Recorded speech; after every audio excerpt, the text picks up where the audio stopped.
Astaghfirullah. Assalamualaikum warahmatullahi wabarakatuh. Alhamdulillah wassalatu wassalamu ala Rasulillah wa ala alihi wa sahbihi wa mawalah wa la hawla wa la quwata illa billahi wa ba'du. Alhamdulillah, di pagi hari ini kita bisa duduk kembali untuk bertalabul ilmi. Salawat dan juga salam kita aturkan kepada Rasul kita Nabi besar Muhammad sallallahu alaihi wasallam. Kajian di pagi hari ini kita akan membahas satu hadis Nabi sallallahu alaihi wasallam yang sangat pendek tetapi syarat dengan makna. Dari hadis Nufai ibn Harith al-Thaqafi radhiyallahu anhu qala, inna rajulan qala ya Rasulullah ayyun nasi khairun, qala man tala umruhu wa hasuna amaluhu, qala fa ayyun nasi syarrun, qala man tala umruhu wa sa'a amaluhu, rawahu Tirmidzi. Dari Nufai ibnu Harith al-Thaqafi radhiyallahu anhu, ada seorang laki-laki berkata kepada Nabi sallallahu alaihi wasallam, Rasul, manusia yang paling baik itu seperti apa? Maka Rasul mengatakan, man tala umruhu wa hasuna amaluhu, yang panjang umurnya tapi baik amalannya. Kemudian laki-laki ini bertanya lagi, lalu siapa manusia yang paling buruk kalau begitu? Maka Rasul mengatakan, man tala umruhu wa sa'a amaluhu, yang panjang umurnya jelek pula amalannya. Dari hadis ini kita tahu bahwa orang yang dipanjangkan usia terkadang baik bagi dia, tetapi juga terkadang buruk bagi dia. Makanya kenapa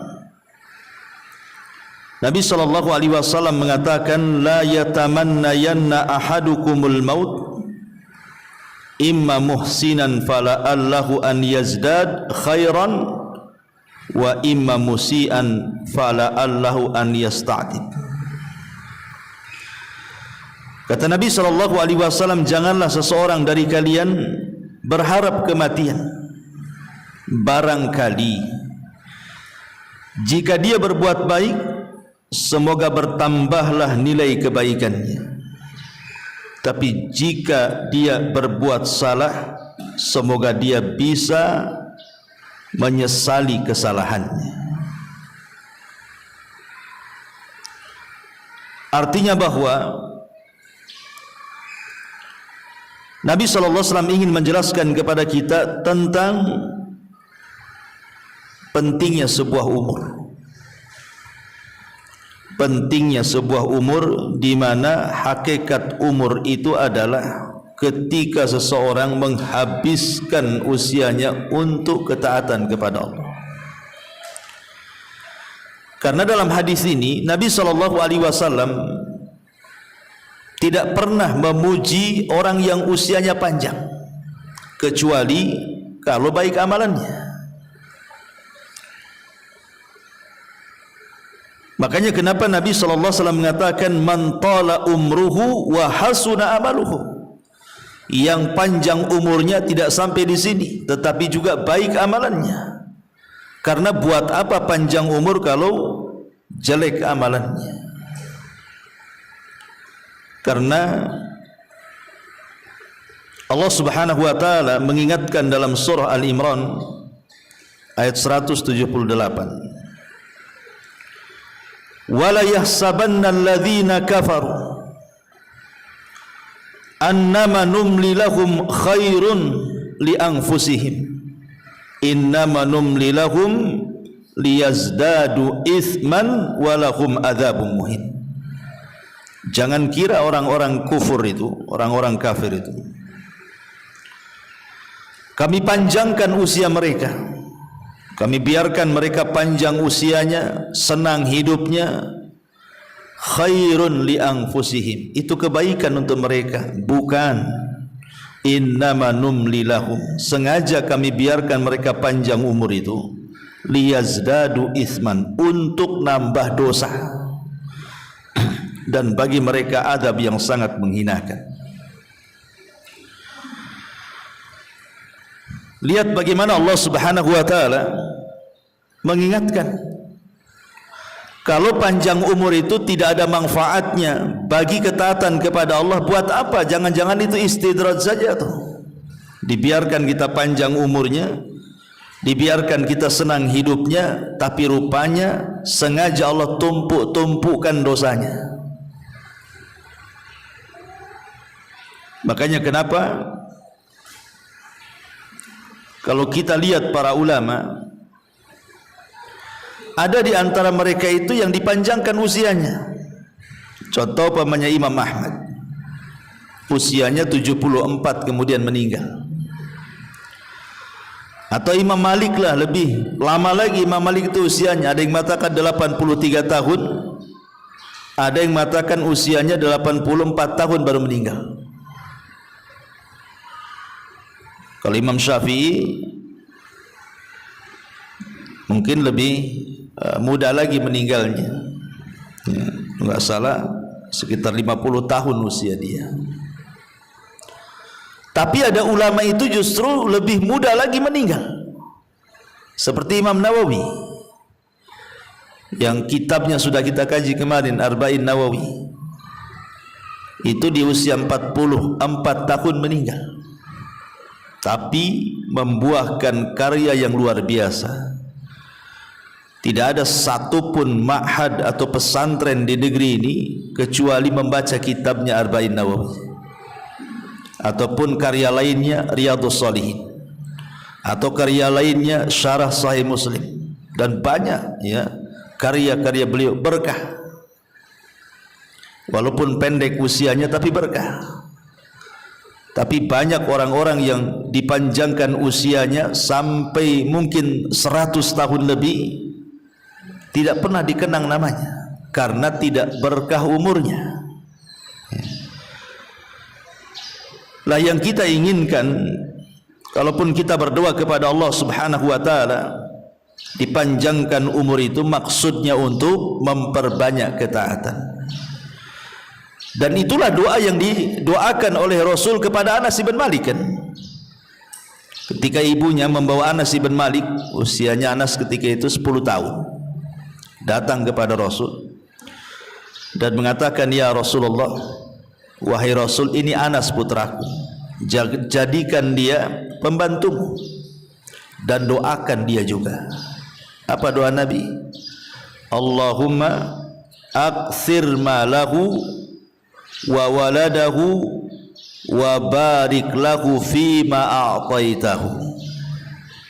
Ya Allah, perbanyak hartanya, perbanyak anaknya, dan berkahilah apa yang akan kau berikan kepadanya.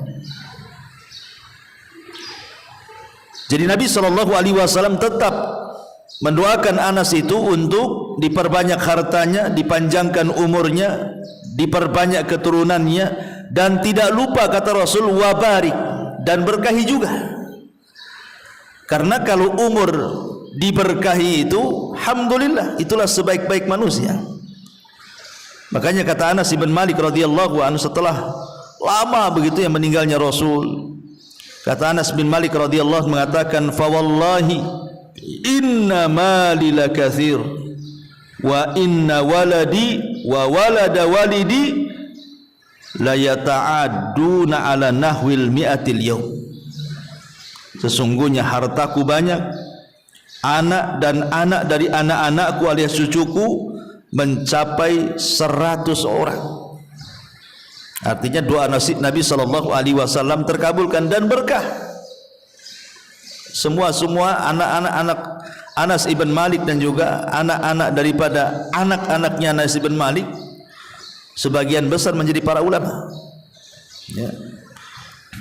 Tapi jangan pula kemudian panjang umur itu menjadi kesialan, karena di zaman sahabat Sa'ad ibn Abi Waqqas itu kan dikenal, Bu, seorang yang mustajab doa. Sa'ad bin Abi Waqqas itu kalau berdoa itu diijabah tuh Sa'ad itu, karena memang dia yang meminta kepada Nabi SAW. Jadi di masa kekhilafahan Amirul Mukminin Umar bin Khattab radhiyallahu an, jadi Sa'ad itu kan ditugaskan oleh Umar bin Khattab radhiyallahu an untuk menjadi gubernur di Kufah. Masalahnya ada orang-orang yang tidak suka dengan Sa'ad bin Abi Waqqas ini, akhirnya membuat riak-riak fitnah, difitnah dia. Katanya Sa'ad ini sholatnya nggak beres, katanya Sa'ad ini nggak serius dalam memimpin penduduk Kufah, macam-macam lah fitnah yang diberikan kepada Sa'ad. Akhirnya sampailah di telinga Umar bin Khattab, dipanggil, dicopot dari jabatannya, kemudian diganti oleh Ammar bin Yasir. Kemudian Umar bin Khattab radhiyallahu an mulai menelisik kasusnya Sa'ad ini. Betul nggak penduduk Kufah ini omongannya? Rupanya tidak benar. Hanya 1-2 orang saja yang tidak suka kepada Sa'ad, itulah yang menjadi provokator yang memprovokasi penduduk Kufah. Dari situ geramlah Sa'ad, kemudian berdoa. Apa kata Sa'ad? Dia mengatakan, ya Allah, Allahumma in kana abduka hadza kadhiba qama riya'an wa sum'atan fa'atil umrahu wa atil faqrahu wa arridhu bil fitani. Ya Allah, kalau memang ucapan orang itu dusta terhadap diriku, aku tidak pernah melakukan mereka ucapkan, dan dia mengucapkan seperti itu karena ria dan sum'ah saja, panjangkan umurnya dan panjangkan juga kefakirannya, kemudian berikan sebanyak-banyaknya fitnah kepada dia. Itu doanya Sa'ad bin Abi Waqqas, karena merasa pihak dizalimi masalahnya kan. Akhirnya berselang waktu panjang sekali, rupanya orang yang didoakan Sa'ad itu betul-betul panjang umurnya, panjang sekali umurnya, dan dia menjadi orang yang sangat fakir. Tidak ada orang fakir di Kufah kecuali dia. Tidak punya rumah, tidak punya apa-apa, dan dia pun menjadi peminta-minta di jalan. Kemudian banyak orang mencela dia. Tentu umur yang seperti ini tidak berkah, walaupun panjang umurnya kan, karena panjang umur karena doa orang yang dizalimi masalahnya. Nggak berkah umur yang kayak gini nih. Dan kasusnya sama juga kepada Sa'id bin Zaid, satu di antara 10 sahabat yang dijanjikan masuk surga. Jadi dia kes dengan seorang wanita namanya Arwa bintu Uwais, Arwa bintu Aus, ya, radhiyallahu an. Sa'id ibn Zaid ini ibn Amr ibn Nufail ini bermasalah dengan seorang wanita jahat namanya Arwa bintu Uwais kalau nggak salah. Jadi Sa'id ibn Zaid ini kan punya kebun, kebunnya luas. Kemudian banyak pula di situ pokok-pokok kurma, dan di situ ada sumur. Kita lihat di zaman itu air sangat mahal kan gitu ya. Tiba-tiba kemudian si wanita jahat ini mengklaim bahwa itu tanah-tanah dia, itu sumur-sumur dia, itu pula pokok kurma dia. Bersumpah-sumpah. Akhirnya kemudian kasusnya sampai kepada Marwan ibn Hakam yang ketika itu menjadi berkuasa di situ. Kemudian Marwan pun memanggil Sa'id ibn Zaid ini, betul enggak itu tanah milik orang, ku ambil. Karena wanita itu mengklaim itu tanahnya, sumurnya, kemudian pokok kurmanya. Jadi Sa'id ibn Zaid ini sambil menangis dengan mengatakan, mungkinkah aku mengambil lahan orang, sementara Nabi SAW mengatakan barang siapa yang mengambil tanah satu jengkal saja akan dikalungkan 7 lapis ke bumi pada hari kiamat. Mungkinkah saya mengambilnya? Sambil menangis tuh, ya. Sa'id ibn Zaid, mustahil aku mengambil tanah orang, katanya. Kemudian dia mengatakan, tetapi sudahlah, kalau dia mengaku itu tanahnya, kuberikan tanahku kepadanya, kuberikan kurma itu kepadanya, dan kuberikan sak sumur-sumurnya. Kemudian dia berdoa kepada Allah, Allahumma in kana kadhibatan, Allahumma in kanat kadhibatan, ya Allah, kalau wanita yang mengaku-ngaku itu pendusta. Lihat doanya, fa'atil umroha, panjangkan tuh usianya, wa'ami basaraha, tapi butakan kedua matanya, waqtulha fi mazra'atiha, bunuh dia di ladangnya. Lihat doanya Sa'id bin Zaid ini. Subhanallah, wanita ini dipanjangkan usianya, betul-betul dipanjangkan sehingga dia bisa menikmati hasil kezaliman kebunnya.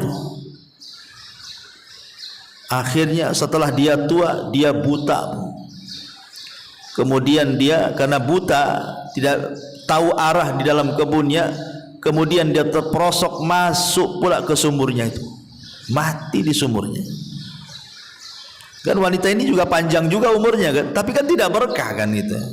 Lah jangan sampai kemudian Allah Subhanahu wa taala memberikan usia panjang itu karena doa orang-orang yang kita zalimi itu.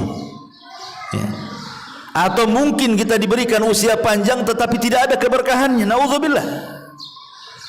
Karena Allah tidak pernah memuji orang tua tuh, yang panjang-panjang usianya itu, kecuali kalau diikat dengan amal soleh baru Allah puji. Ya.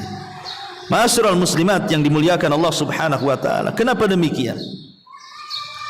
Karena Al-Qur'anul Karim ketika bicara soal orang-orang kafir yang menyesal dan mereka ingin kembali ke bumi supaya bisa beramal soleh,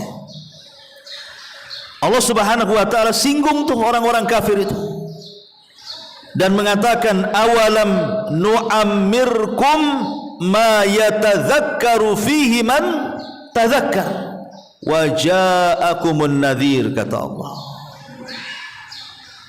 Allah mengatakan, bukankah kami telah memanjangkan umurmu dalam masa yang cukup untuk dapat berfikir bagi orang-orang yang bisa berfikir, dan bukankah pula telah datang kepada kamu peringatan? Kenapa kau tidak berubah? Kenapa kau tidak beriman? Kenapa baru sekarang sadar ingin kembali ke bumi dan ingin beramal saleh? Kalla innaha kalimatun huwa qailuha. Mustahil orang mati hidup lagi. Itu hanya dongeng-dongeng dia saja kepengen seperti itu. Jadi Allah Subhanahu wa taala mengingatkan kan kepada kita soal usia atau soal umur tuh. Awalam nu'ammirkum ma yatadzakkaru fihi man tadzakkar. Sudahkah aku berikan umur cukup-cukuplah kepada kalian itu? Mungkin di antara kita ada yang dicukupkan usianya sampai 50, 60, 70 tahun, kan dah cukup tuh. Ya. Dan peringatan pun sudah Allah Subhanahu wa taala berikan kepada kita, coba. Mulai daripada rambut putih itu kan peringatan tuh. Oh, dengan rambut uban itu tandanya kita sudah menua dan sudah mendekati ajal. Kemudian dengan banyaknya penyakit yang Allah berikan kepada kita, yang dulu ketika di masa muda jaranglah penyakit-penyakit itu muncul, sekarang muncul pula sudah tua. Itu juga peringatan bahwa kita sudah dekat kan itu ya. Belum lagi mungkin sekarang ibu mendengarkan ceramah-ceramah, ya, ngaji setiap minggu entah berapa kali, atau mungkin di YouTube, di radio, di televisi, baca makalah, mungkin dinasihati temannya. Kurang apa itu peringatan yang Allah kirim kepada kita itu? Awalam nu'ammirkum, bukankah aku sudah kasih umur? Kenapa kau tidak mengambil pelajaran dari peringatan itu? Maksudnya gitu. Atau mungkin melihat teman-teman yang sudah meninggal duluan daripada kita, kita pula yang mandikan, kita pula yang kafankan, kita pula yang kuburkan, tidak juga diambil peringatannya. Hadis ini Allah Subhanahu wa taala ingin ingatkan kita bahwa di balik usia itu ada peringatan di situ. Ma'asyiral muslimat yang dimuliakan Allah Subhanahu wa taala.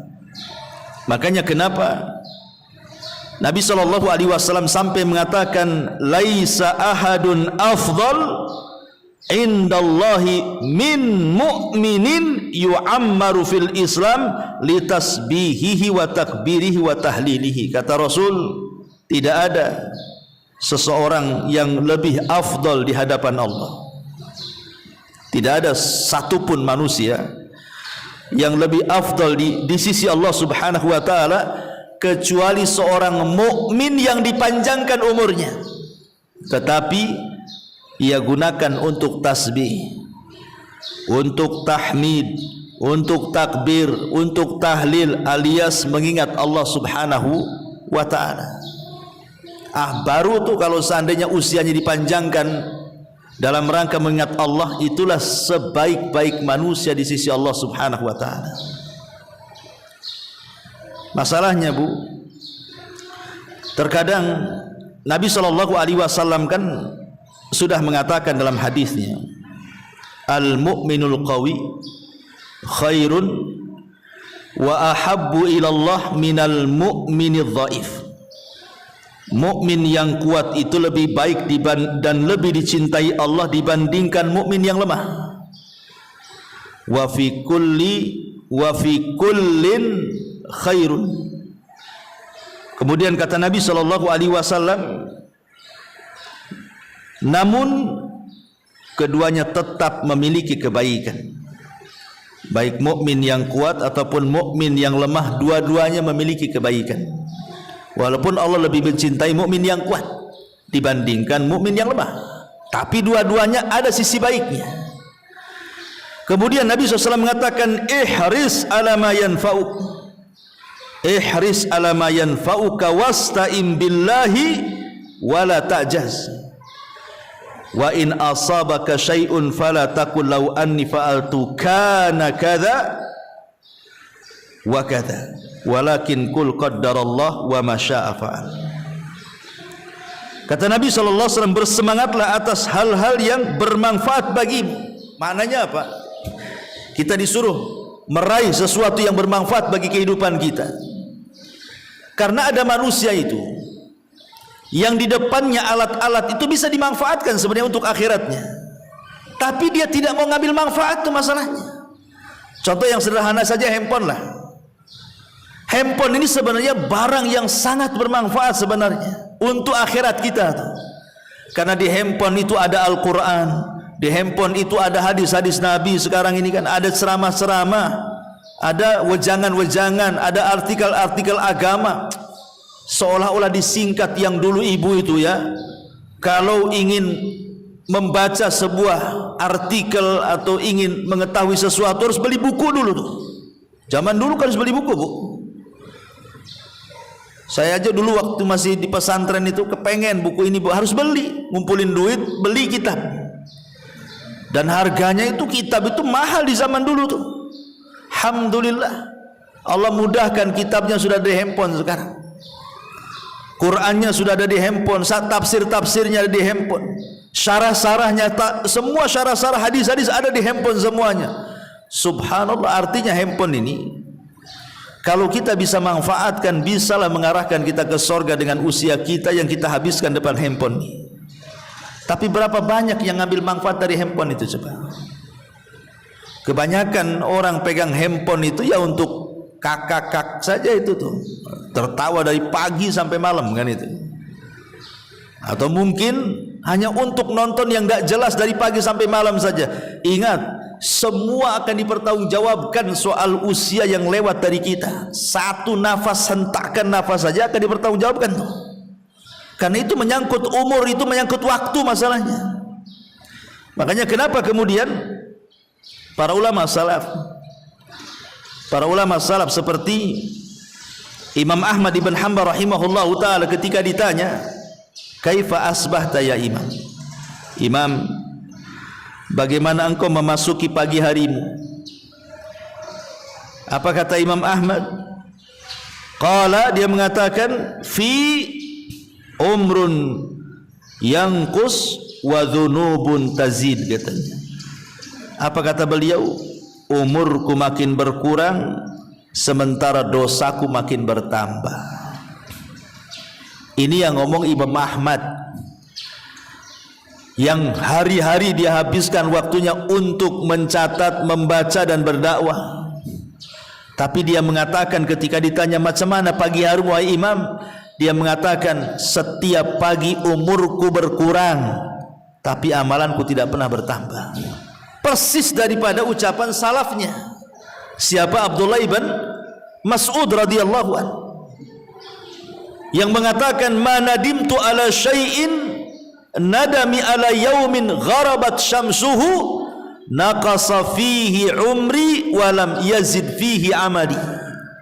Kata Abdullah ibn Mas'ud radhiyallahu an, tidak ada sesuatu yang aku sesalkan dalam hidupku, katanya, daripada penyesalan ketika satu hari lewat bagi diriku, berkuranglah umurku tapi tidak pula bertambah pula amalanku, katanya. Ini kan ulama-ulama salaf luar biasa, karena mereka ingin bahwa umur yang lewat bagi mereka itu ya bermanfaat gitu, bukan hanya lewat begitu saja dengan menghabiskan kebiasaan-kebiasaan yang tidak ada manfaatnya. Sehingga para ulama itu sampai mengkiaskan, ibu kalau dalam berniaga, namanya ibu seorang peniaga lah, tentu yang ibu harapkan apa? Modal. Seorang peniaga itu yang diharapkan adalah modal besar. Makin besar modalnya, makin besarlah keuntungannya. Itulah seorang pedagang. Lihat para pembisnis itu, sampai mereka untuk cari modal itu sampai utang-utang orang kan begitu. Karena itulah ra'sul mal, itulah pokok harta dalam dunia perniagaan, itu modalnya tuh. Besar tidaknya sebuah keuntungan ditentukan oleh modal. Makin besar modalnya, makin besar untungnya. Kalau kecil modalnya, ya kecil juga keuntungannya lah. Tidak mungkinlah ibu usaha modal 200.000 pengen untung 10 juta, dari mana? Ya kalau ingin punya untung 10 juta per bulan, ya modalnya pun harus ratusan juta kan begitu. Itu logika tuh. Lah ulama mengatakan, kalau modal uang itu istilahnya ra'sul mal fit tijarah, itu pokok harta dalam perniagaan, maka waktu itu adalah modal dari usia yang berjalan pada diri kita. Jadi waktu itu modal kita.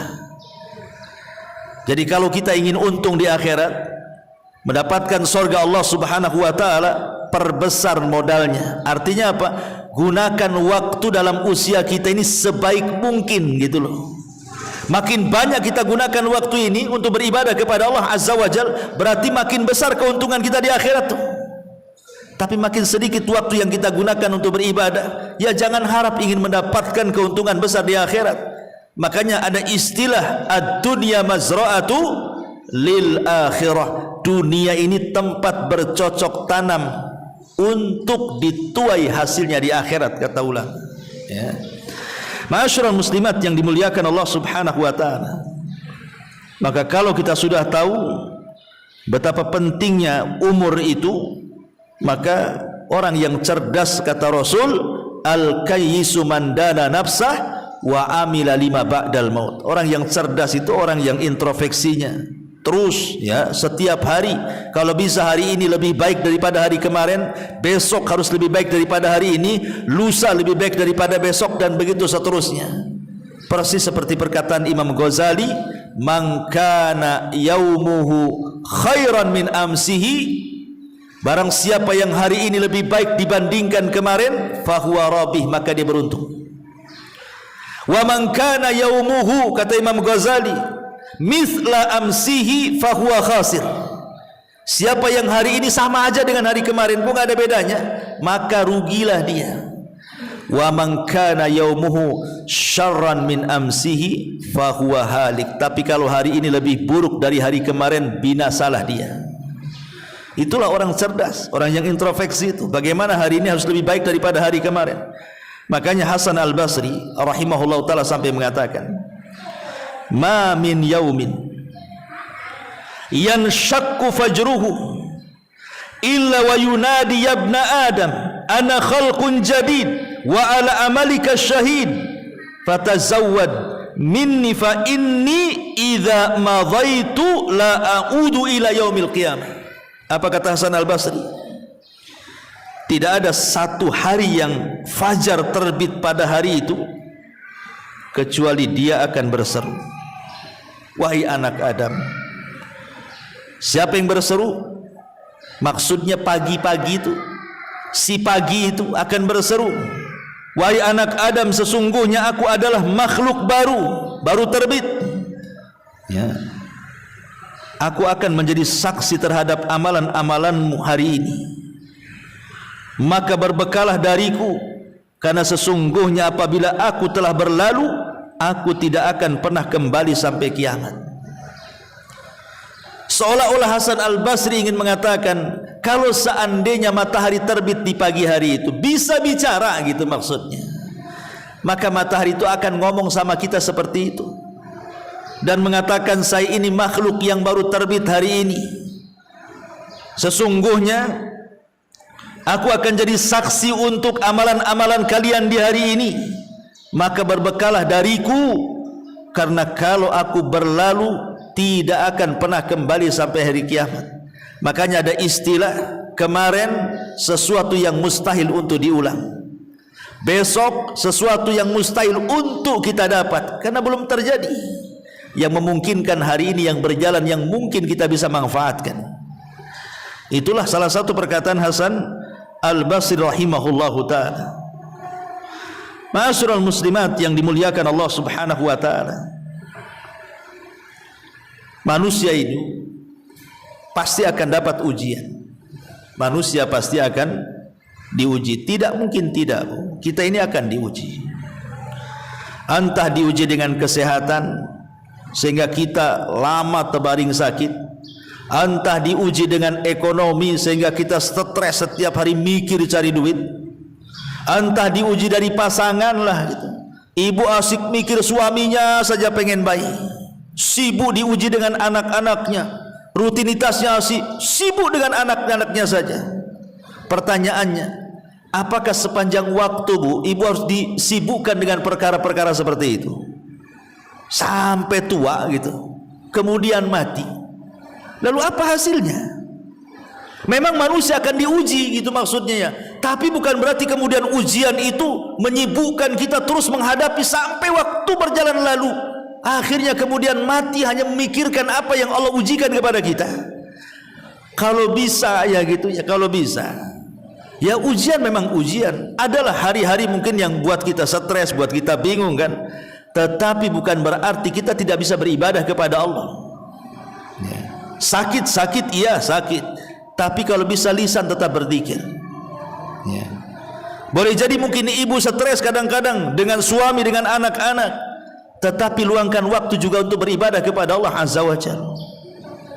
Sebab disitulah kadang-kadang manusia diuji itu. Kalau sudah sakit udah lupa ibadah kan begitu. Kalau sudah miskin gitu ya, sudah susah cari uang, jangankan cerita hadir di majelis taklim, ke masjid solat pun tidak. Nah, ini kan masalah ya. Atau diuji dengan kekayaan, makin lupa diri pula dia. Nah, jangan sampai kemudian waktu berlalu akhirnya tidak ada pula lah yang bisa kita manfaatkan dalam hidup kita dengan ibadah dan memperbanyak pahala di hadapan Allah karena sibuk tadi menghadapi ujian tadi. Karena begini ya, ada sebuah syair yang mengatakan, tazawwad minat taqwa fa innaka la tadri idza janna al-lailu hal ta'ishu ilal fajri wa kam min sahihin mata min ghairi illatin wa kam min alilin ashahinan minad dahri fa kam min fatan amsa wa asbaha dhahikan wa qad nusijat akfanuha wa huwa la yadri wa kam min sigharin yurtaja tula umrihi wa qad udkhilat ajsamuhum zulmatal qabri. Seorang penyair mengatakan, ada mengatakan di perkataan Imam Syafi'i rahimahullahu taala, berbekalah ketakwaan, karena sesungguhnya engkau tidak tahu jika malam telah tiba, apakah engkau masih bisa hidup hingga di pagi hari. Kita tidak tahu kalau sudah tidur, Bu, apa ibu bisa bangun lagi? Tidak ada yang tahu. Betapa banyak orang-orang yang sehat kemudian meninggal tanpa didahului sakit, dan betapa banyak orang-orang sakit yang masih bisa hidup beberapa tahun lamanya.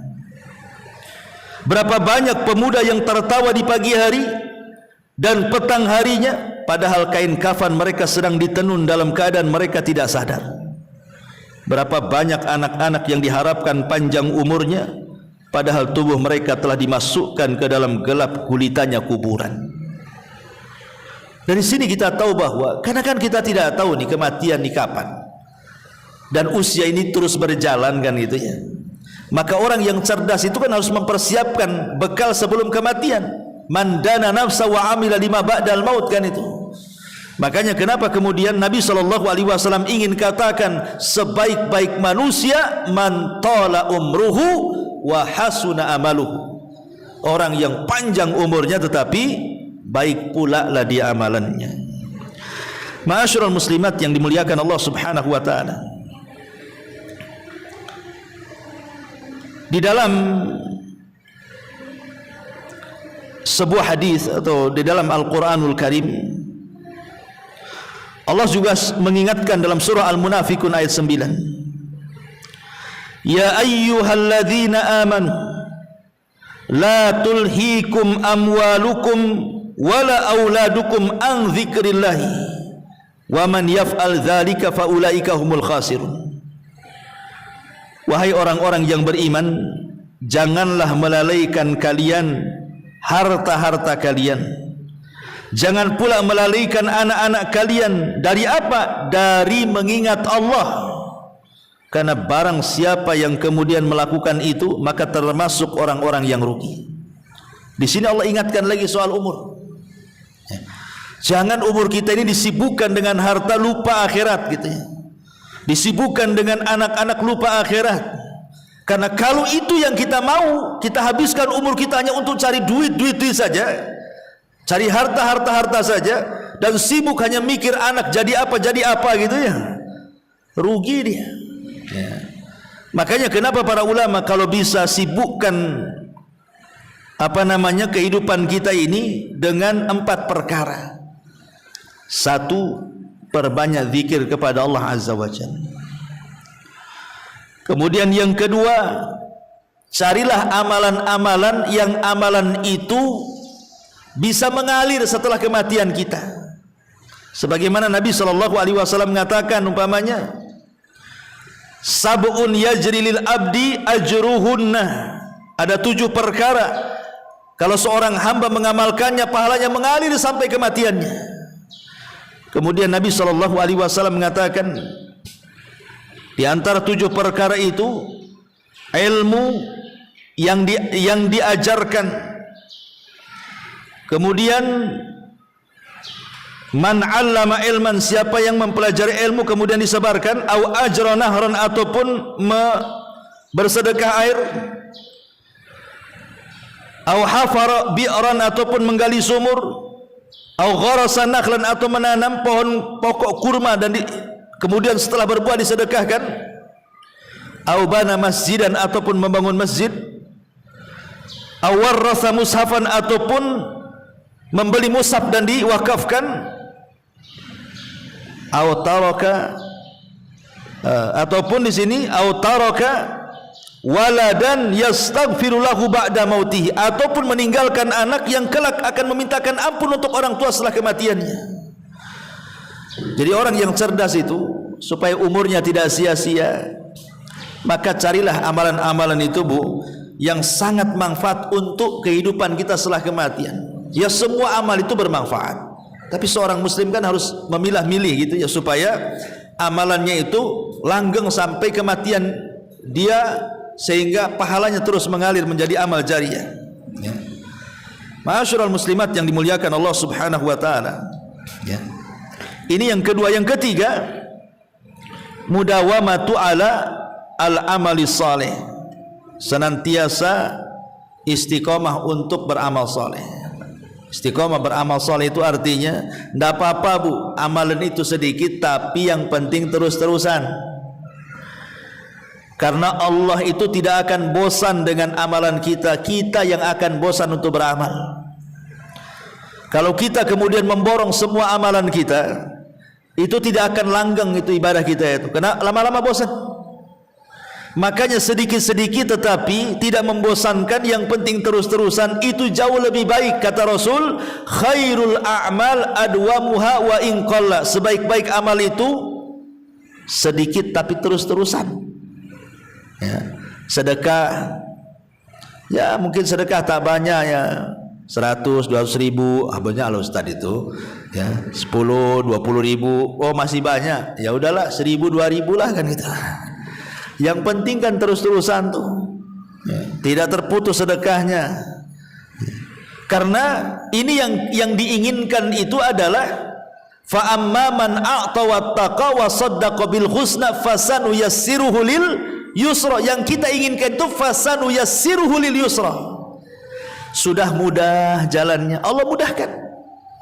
Ya. Sudah mudah kita sedekah dengan walaupun tak banyak kan terus-terusan tuh. Makin Allah mudahkan lagi sehingga nanti ditutup kematiannya dengan itu. Awalnya apa? Membiasakan ibadah. Makanya kalau banyak-banyak ibadah nanti bosan. Kalau sudah bosan malas, kalau sudah malas ditinggalkan pula ibadah itu. Tapi kalau sedikit-sedikit ibadahnya itu, dia minimalnya tidak akan bosan dan terus-terusan. Boleh jadi Allah tutup usianya dengan itu. Itulah makna fasanu yassiruhu lil yusra itu artinya. Ya. Atau yang keempat, al-bathu anit ta'ati wal musara'ati bil khairat. Berlomba-lomba dalam kebaikan. Kata Nabi SAW, siapa yang mengunjungi orang sakit hari ini? Kata Abu Bakar, saya. Kata Nabi SAW, siapa yang puasa hari ini? Kata Abu Bakar, saya. Kemudian Rasul mengatakan, siapa yang mengikuti orang ke jenazah ke kuburan? Kata Abu Bakar, saya. Kemudian kata Nabi SAW, siapa yang berpuasa, kemudian memberi makan, kemudian tadi orang sakit, jenazah, kemudian Abu Bakar mengatakan semua saya tuh. Kata Nabi SAW, siapa yang terkumpul 4 perkara dalam satu waktu, maka diwajibkan dia masuk surga. Pertama puasa, memberi makan fakir miskin, mengunjungi orang sakit, dan mengantar jenazah ke kuburan. Itu yang dilakukan Abu Bakar Siddiq radhiyallahu anhu. Itu yang disebut dengan fastabiqul khairat, nanti berlomba-lomba dalam kebaikan. Ma'asyiral muslimat yang dimuliakan Allah Azza wa Jalla, ini diantara faedah daripada hadis man tala umruhu wa hasuna amaluhu. Ya, maaf ya, mungkin tidak ada terjawab. Ini hari ini saya ada jadwal baru di Batu Besar ya, jadi saya harus cepat ya. Kalau di tempat sama sudah sawar ini di belakang saya kan bisa dikejar kan, tapi kalau di Batu Besar ini agak jauh pula gitu. Jadi saya sampai di sini saja. Subhanallah.